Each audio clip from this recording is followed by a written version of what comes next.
Here are 3 quick ways to rip or open a seam. I stopped using a seam ripper about 10 years ago, but you could use one on any of these techniques instead of snips. The method I use the most often is to snip the thread every 5 or 6 stitches and then pull at the unsnipped thread. The seam should just fall apart.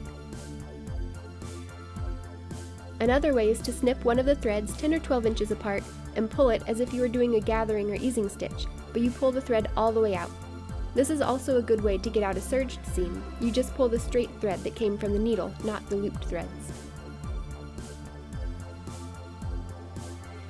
And another way is to use snips or a razor blade to cut through the threads as you put tension on both sides and pull the seam apart.